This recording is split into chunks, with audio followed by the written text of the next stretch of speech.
How do you feel when I play this sound?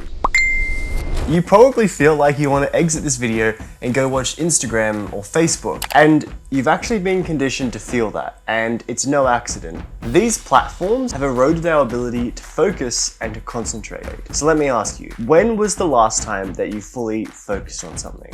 My guess is you don't remember. Well, about 3 months ago, I woke up feeling amped up and I was going to have a super productive day. I went to the pool in the morning, I did a few laps, drove to work, and I sat down at my desk to pump out all the work that I've been meaning to do for the past few days. Fast forward 5 minutes later, and I was scrolling through YouTube and Facebook Marketplace trying to find the best deal on some bike wheels. And that's when it hit me.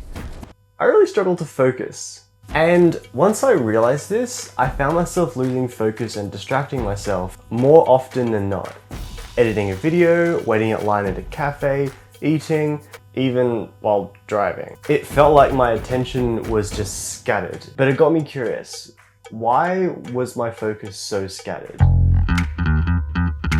Our story starts in 1995. Our main character is Linda Stone, and at the time, Linda was working up the corporate ladder of Microsoft. Every day they'd be working on computers, looking at a green tinted screen that only displayed text. Because of the limited capability, these computers were being used to complete one task at a time, also known as unitasking. Jumping ahead to 1998, Linda is now 48 and a lecturer in the telecommunications program at New York University. And during her time here, she noticed something odd which contrasted the two environments. The students at NYU were always switched on and interacting with multiple devices and tuned into these devices all the time.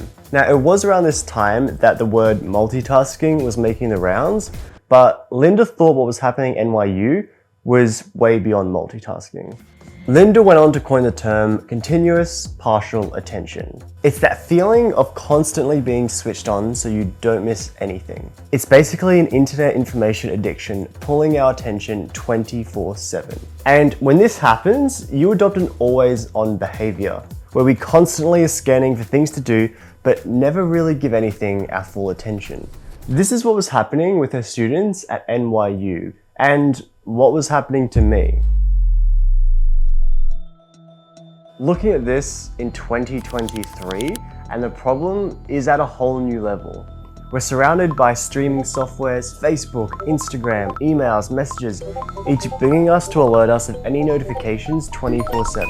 There's billions of dollars of teams of data scientists controlling algorithms designed to suck you into platforms and keep you in a doom scroll. Even the type of content that we consume these days is short and designed for instant gratification. You're doing your work, you look at your phone, you navigate on autopilot to YouTube or Instagram, and you begin to scroll.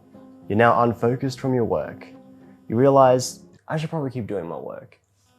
You put your phone down, but it takes 15 minutes to start an activity at a good level of concentration again.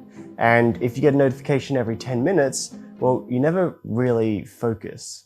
Why does this happen so much? And what can we do to prevent it?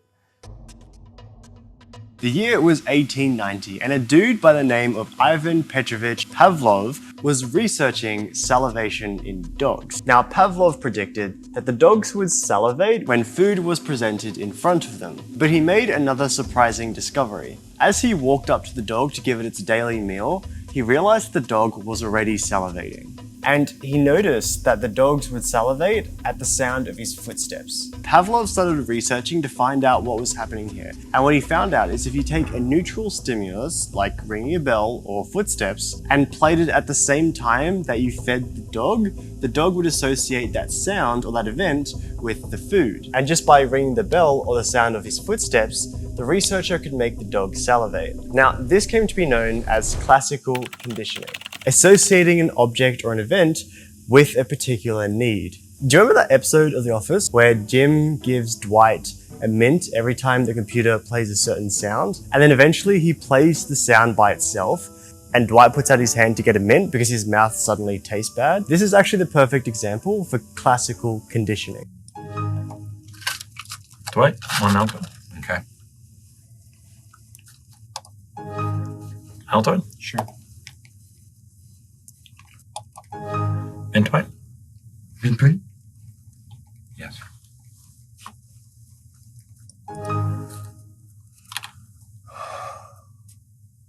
What are you doing? So how does this relate to phones and our focus? Well, if we understand that the reward is the basic human need that we have to feel connected and validated, and our neutral stimulus is any kind of push notification, whether that be the ding or the notification, then we have the parts we need to make the classical conditioning. These notifications are designs that we will automatically look at the push notification and go to our phones and navigate the app to look at the feed. And just by having this system, you're actually creating a habit loop. You get a notification, you want to know what it is, you pick up your phone and navigate to the app, and you satisfy the craving, and your habit loop is reinforced with a hit of dopamine. But of course, there's more.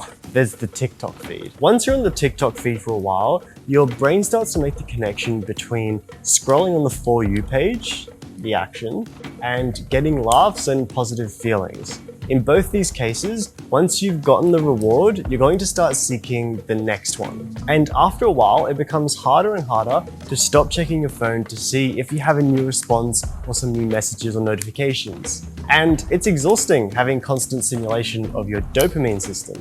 And the constant switching of your attention is going to make it near impossible to focus on anything. And that's how the habit is formed that eventually erodes your ability to focus. Section 3, Extinction learning. So what are we supposed to do about this? It seems that we've been biologically hijacked to be addicted to these platforms. Well, there is one method that's well known in this field of research, and that is extinction learning.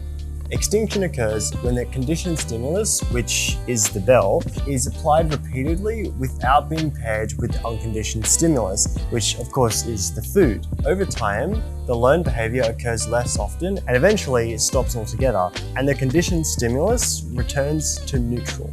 In the example of Pavlov's dogs, after Pavlov rang the bell without giving the food to the dogs, eventually the dogs disassociated the sound of the bell with the food and stopped responding to it. But here's the thing. Through the research of extinction learning, it's been found that it's not 100% effective. And I think that's why it's very worrying when it comes to our phones. Now, the reason why extinction learning isn't flawless is because you can never actually unlearn what you've learned. So once you've got in your mind that Instagram equals validation, it'll always be in your mind of somewhere where you can get that. Extinction learning isn't unlearning those behaviors, it's putting new learning on top of that and helping us to weaken those connections by saying that you won't always get this result. The brain is malleable, and the things that you do every day can physically change your brain. There's these things called neural pathways, and if you think of your brain like a big forest, and every time you do a task, you go from A to B. Now, the first time you take that route, you're going to break some branches, bend some grass, but really it's going to look the same. Now, if you take that route from A to B every day, again and again, eventually, it's going to start to form a path. And it is a very real thing. The more you take that path, the easier it is for your brain to take that path. Relating this back to the topic, what started as a reaction to stimuli is now a habit. And the act of checking your phone when you get a notification or the second you wake up are all habits that are probably strongly engraved into your brain. But there is hope because you can weaken that loop. By creating habits that don't encourage the use of your phone, or by creating a habit that removes your phone from a situation where you would otherwise use it, you can actually flip this whole thing and use a habit to prevent it. Now, I think we've all heard that saying that it takes like 21 days to form a habit, and that's mostly true.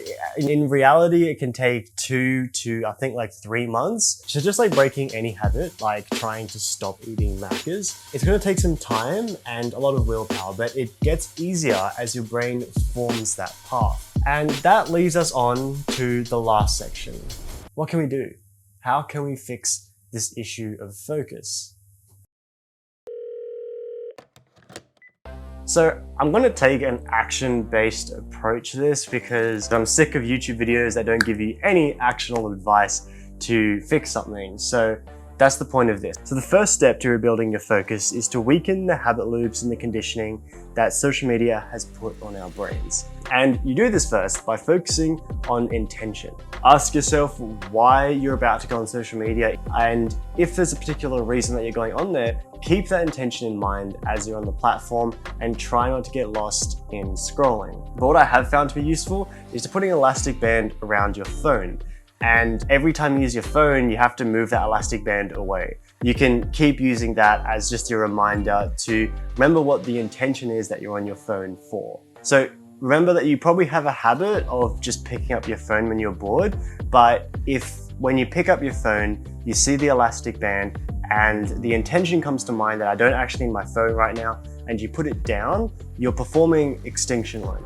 The next step, which again, super useful, is to remove any kind of push notification, any kind of ding. Put your phone on Do Not Disturb, and if you're on iPhone, you can actually make it so that certain people, like your partner, can still contact you. And by doing this, you take control of when you use your phone and social media, and you don't just use it when you're prompted to use it by a ding. Sort of on the same note as that is on iPhone, you can remove all the badges on the apps. So you know that email icon on your phone that always has 3,565 unread emails on it?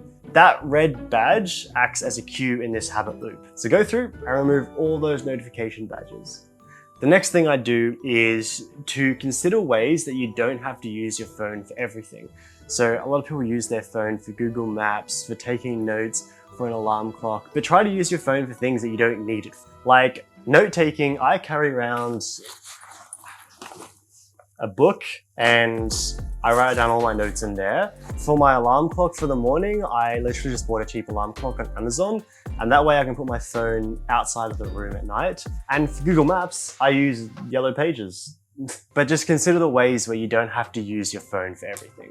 Sort of on the same branch as that is removing your phone from your environment when you don't want to use it. If you're working and editing, I usually put my phone outside the room or on the other side of the room where I can't see it or touch it. Or if I'm working on my laptop in the library or something, I'll put my phone behind my computer so I can't see it. Now the best thing you can do, of course, is to just uninstall your social media apps entirely. You're still going to feel the habit of wanting to check your phone, but as long as you're not satisfying the craving, then you're weakening that habit loop. Now I use my social media for work and stuff, so unfortunately I can't do that. And that's why I have so many measures in place to stop myself from procrastinating on these platforms. So that basically wraps up this video. Remember, once you've learned an association, you can't unlearn it. All you can do is add further learning that this source of dopamine isn't reliable and doesn't always produce the results. The behaviors that we've learned will always be there. And for that reason, it's really easy to fall back into old habits that encourage the conditioning. And it is going to be a constant battle. All you have to do is build the new habits that move you away from the old ones that encourage the conditioning. And like I said, it's going to be tough at the start because you're breaking a habit, but it does get easier. Remember that what you do every day will physically change your brain, even the small things that you do.